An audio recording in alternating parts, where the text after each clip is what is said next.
There's so much confusion, and the complexity of an attack is part of Satan's strategy. For instance, like with Trump's trial, he was actually convicted of one crime with like 34 iterations of one charge. In other words, every check and every movement in a bank account that came out of moving one check, it's 34 crimes. You got to know that. I think someone like Ben Shapiro actually does a great job of explaining it. Watch this. He just covers Bragg's comment. There's never been a case. It's a novel legal theory that was brought to court by Alvin Bragg specifically to get Donald Trump before the election. That's all this was. Everybody knows this. Independents know this. Democrats know this. When Democrats say that all they want is the law followed without fear or favor, it's weird how you're perfectly fine with James Comey letting Hillary Clinton off the hook for obvious criminal conduct in 2016 with the excuse, well, she was running for president. We don't want election interference. And then it turns out you're totally fine with Donald Trump being prosecuted for absolute trash of charges stemming from activities sexually back in the mid-2000s, and then from a hush money payment made in 2016.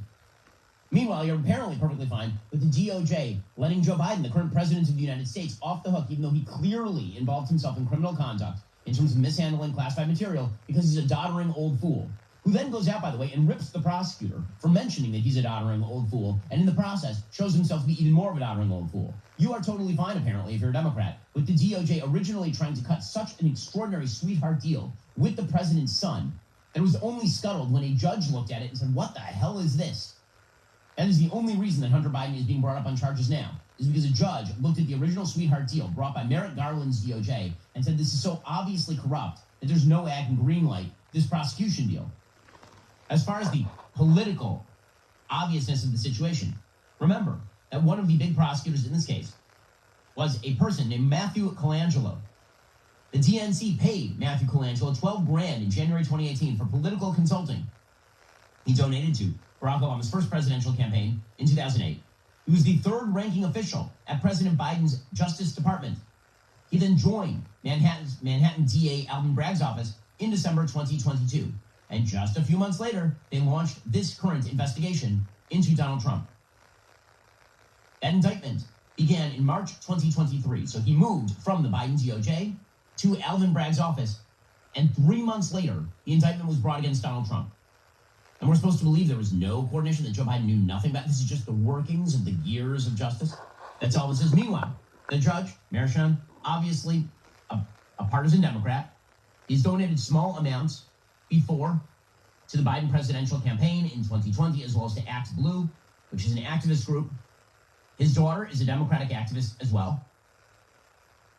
The reality is that she serves as president of Authentic Campaigns, a firm that does digital campaign work like online fundraising, and they work with Democratic political candidates. Not only that, she was apparently the director of digital persuasion for now Vice President Kamala Harris's 2020 presidential campaign, according to CNN. So you have a partisan Democrat judge, a partisan hack prosecutor, and a set of charges that are just garbage. And the Wall Street Journal has likened this to a turducken of a case. I've heard other people, including my friend Megyn Kelly, refer to it as Russian nesting dolls. To understand the charges in this case, you have to understand that, effectively speaking, it is an onion of charges, and at the center, there is nothing. That is all. You actually get to the end of the Russian nesting doll, or the end of the turducken, and it's just a vacuum of space. Let's be real about this. Alvin Bragg brought a misdemeanor charge of falsification of business records that is past the statute of limitations. The only way that you could spin that into a chargeable offense and extend the statute of limitations is to charge it as a felony. The problem is there is no underlying felony. So the underlying felony that he actually ended up charging was a federal felony. State prosecutors do not have jurisdiction to charge federal felonies. Okay, well, now it starts to get a little more complicated because the one star witness that the prosecution wanted to bring in as an expert on what would be a federal crime regarding donations or handling of funds was dismissed. He wasn't allowed to bring his evidence or his expertise into the courtroom. The point is, the numbers don't add up. It's kind of like my viewers right now. I got 1 million people on Facebook, of which 160 were notified. It's a good way to kill off my audience, my Facebook protection. I don't think I'm going to be getting a fair trial here on Facebook. But what I'm trying to say to you is, in the if you go to look at when I refer to in the comments I said about Leviathan, when you look at the power of media and the way in which this is being jumped on by all of these numerous voices that are celebrating the rule of law, and you got your 10% of the big guy Biden, and we're not even mentioning that, and that's not being tried, or Hunter's connection financially to Biden and all of his Burisma, Ukraine activity, etc. None of that ever went anywhere. Trump, in the meantime, was impeached twice. They tried to pull him out of office.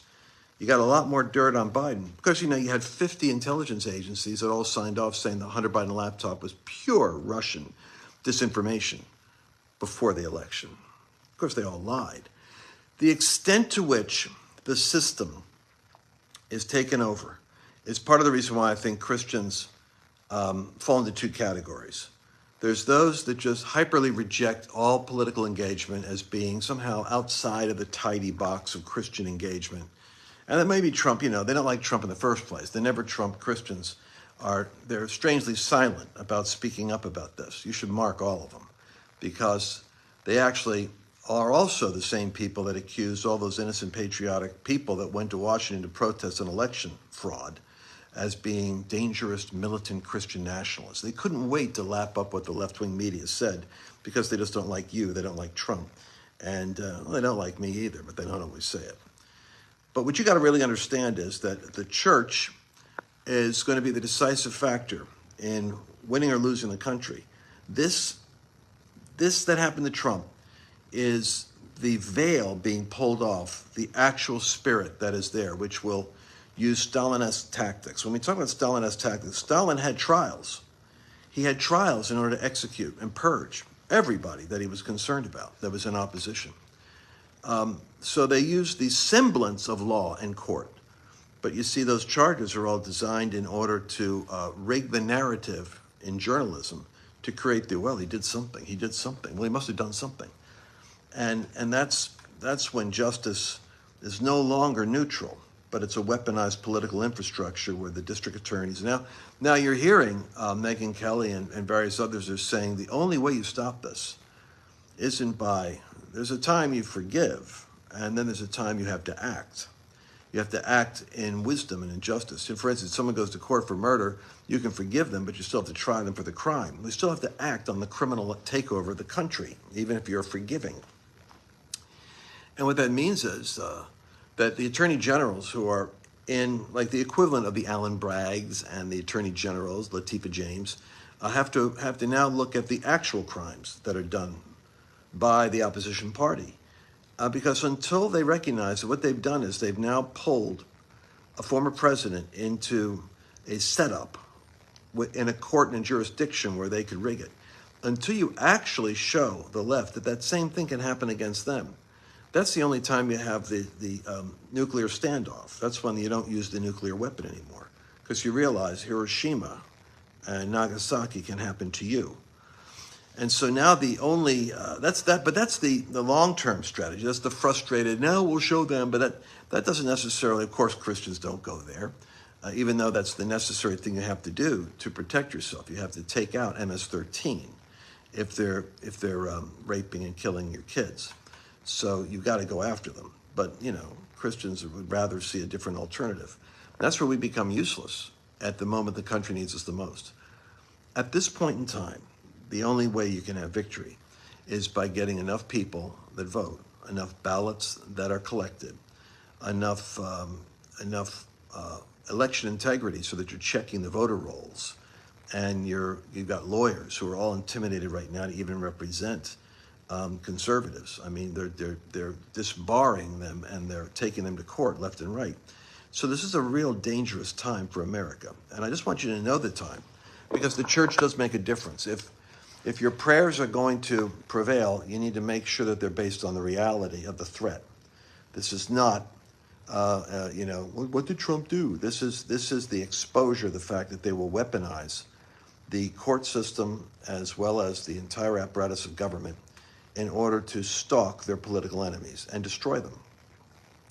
And it's been happening for a while, but now it's kind of like the wake-up call. So welcome to the party.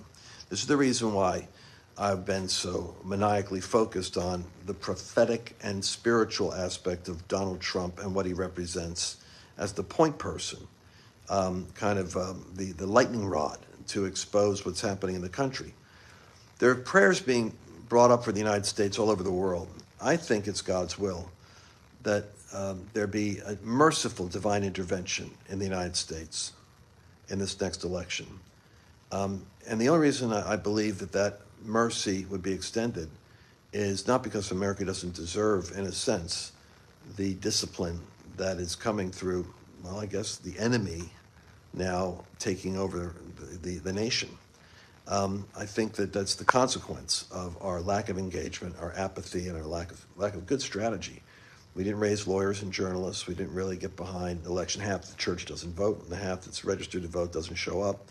So there's a kind of universal apathy and stupidity that is in our ranks that costs us something. Not you, but you need to realize that the silence of the lambs is an evidence that they're out of touch with what's happening. And they somehow think this is all going to work out. It isn't. It's not going to work out. So there's two churches in the United States, the state-approved church, and then those that are going to be on the watch list.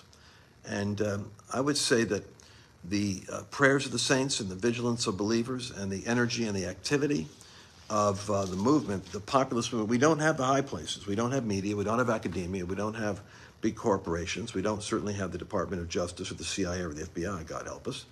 The government right now has been taken over. And like I said, that media is so powerful, that propaganda arm. But what we do have is enough to win, and it's called the populist movement. Do you remember when the apostles were beaten and they were charged and told severely, threatened severely, the Bible says in Acts 4, not to speak anymore the things they were saying? They couldn't go as far as they wanted to go, the Bible says, for fear of the people. What's that? That's the populace. And it's time to be careful. It's not the time to go, chasing rabbits and, yelling in the streets. It's time to get very focused about the populist movement. They can't touch you as long as you have the people. And the people are the thing that is behind this movement. You got to recognize that to be an enlightened Christian right now is to be MAGA. And what is MAGA? It's simply to make America great again. And the only way that can happen is if it's made righteous. And for it to be righteous, righteousness is going to have to be advanced. And who are the people that do that? Christian engagement. Christian engagement. To make it great simply means to seal the border so that you don't have hundreds of thousands of terrorists and drug cartels and criminals and insane asylums being let out from foreign countries and brought through our border with our government support. It's to reduce the crime that is stalking the streets. It's to protect the lawyers who are now being taken out of law. All of these things make America, you could say, a righteous firewall in the world. The other nations are praying for America desperately. I think they know better than we do what's at stake. At the same time, you have in El Salvador, you have a new president there that is like a Cyrus, wiping out the criminal element and taking over the country. You have in Argentina, someone is wiping out the Marxist takeover. You have in Peru, they kicked out Soros. There's places in the world like Hungary where they're a firewall against the beast system in the European Union that wants to bring in their LGBT mandatory curriculum and open them up to Muslim immigration. They're saying no, this doesn't work, and it's not good for our people. So we have evidence of Cyrus rulers rising up. America needs time, and Trump doesn't save America, but Trump could push the agenda of hell back so that the church, in a more vigilant and assertive way, can begin to do the work globally of seeing sheep nations rise. Those are nations that are governed by the rule of law and that don't allow the Marxist leftists and the big money globalists to take over the courts, take over the system, and rig it so that the people are in slavery and that a certain elite are able to prosper. We're up against that kind of a global battle. Eventually, it may go in the way of the Antichrist, but not until there are nations that are raised up and a great harvest that comes forth. Sheep nations and goat nations are inevitable. But right now, the sheep nations are just starting, and America can buy time for the world. That's my thinking, and that's the reason why I think God wants us to win and not lose. And right now, we are David against Goliath. and we have to keep our hearts right and our heads clear. But it comes down to real grassroots work. Making Facebook posts and praying prayers will only go so far unless it's with corresponding action. And the action is going to have to be learning how do you get out the vote, learning how to do letter writing campaigns. You know, there are people that are in 19 key counties that aren't voting. Many of them are Christians.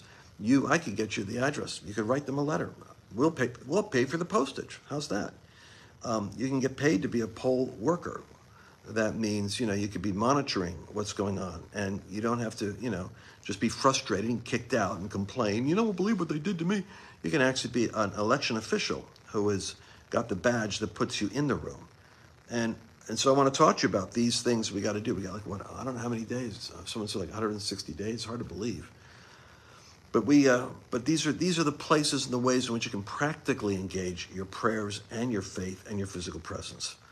And in the meantime, we'll be continuing our courage tour. I'm going to talk to Charlie Kirk tomorrow. I'll be seeing him, Dinesh D'Souza, and a couple of other people, I think, this week. And I'm going to talk to him about the big Detroit gathering he's having, which is going to be very important.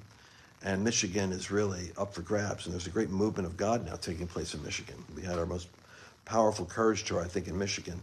Next, it goes to Wisconsin. And we're seeing 3,000 to 5,000 people circling in and out of those powerful meetings. It's both revival, it's reformation, it's training, and it's education. And that's kind of like how we occupy. Well, that's my thoughts. I want you to hear Ben break it down for you in his classic, Jewish attorney prosecuting his media case the way he does. And you need to know that this barrage, this sliming that is going to happen ubiquitously from the old Twitter sphere to the media to the television to the low information American who doesn't know what happened. 34, he's a convicted felon. Benny Johnson says something so interesting today. He said, you know who was a convicted felon? All the signers of the document of the Declaration of Independence. They were all listed as convicted felons. Their houses were ransacked and burned. Many of them were arrested. Some of them were killed because they were criminals. They were criminals to the tyranny of a big government that wasn't going to put up with the people. And he said, so join the convicted felon category. It's the founders of your nation. We're all convicted felons. And maybe we have another founder right now being labeled a convicted felon. Well, leave your comments. Look forward to seeing what you have to say. I'll read it through now. Do like and share this with other people. It's practical. It's pointed. It's hopefully clarifying. Don't let the fog of war confuse you.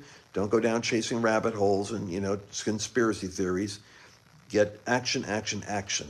The only way that we could lose this year, the only way we could lose is if we lose heart, because you're going to continue to see wag the dog news cycles of crazy incendiary stories. Don't be all upset about Trump's appeal is going to be knocked down. Of course it is. New York refused to change the venue. They only voted 6% in Manhattan for him. They got too much money and union interest in the inner city. So they put the venue there because they knew that 96% of the people sitting there are going to be under the influence of their family and friends. How can they possibly not vote for a conviction, especially when the judge sets it up so you could pick one from column A, one from column B, and you don't even have to have a majority. The main point is they chose that venue so that they could rig it, and they chose to charge him with something which actually, by statute of limitations, was no longer an issue. They had to make it an issue by hooking it into an election crime. What was the election crime? If only this thing had come out earlier, they could have crushed Trump, and maybe he wouldn't have been elected. So it's kind of like going back. They didn't do it with Hillary, though, did they? No. Why did Comey say it? Because it was just unseemly to interfere with the presidential election by having a court case over a serious crime. Well, I guess it only works when it's Donald Trump. It doesn't work when it's Comey leaking a fake Russian dossier that they doctored up with artificial sources in the UK. Now, that crime hasn't been dealt with. Or maybe in the future, now that they've done this, they've opened a can of worms. Maybe you can go after people later on. And the statute of limitations doesn't protect them from real crimes. But that's for another day. Right now we have to focus on standing in the gap and being a firewall, buying time for America. And I think God is on our side. Wag the dog, fake news cycles, election theft, and legal warfare. It'll be continued legal warfare. Trump will be back in court with other crimes that he didn't commit, but they're going to charge him with. So it's the lawfare, It's the election theft, trying to get illegal immigrants to vote. You've got to keep an eye on that one. It's getting the lawyers out there that'll protect us in those key states that have the courage to do election work and challenge theft. And it's going to be the fake news cycles, all to stir up the opposition. So there you have it, folks. The State of the Union. I wish it could be more cheerful. And I pray that we have more Christians that have a biblical worldview so that we don't, have to hear the F-bomb laced, rantings of podcasters who accurately discern the time but don't have a Christian worldview. So let's keep our heads clear, keep in communication. Check me out. You're not hearing me now. Only 200 people got this message out of 1 million. Interesting, right? So you want to grab this message on lancewallnut.com/podcast. lancewallnut.com/podcast. And I'll try to do more of a daily coverage of the unfolding war over the next 160 days so that we're all clear on our side what we're doing, where the action is. And hopefully I'll be up in Detroit with Charlie for the People's Gathering with Steve Bannon, and I think President Trump will be there too. All right, talk to you soon. Do share this. God bless you.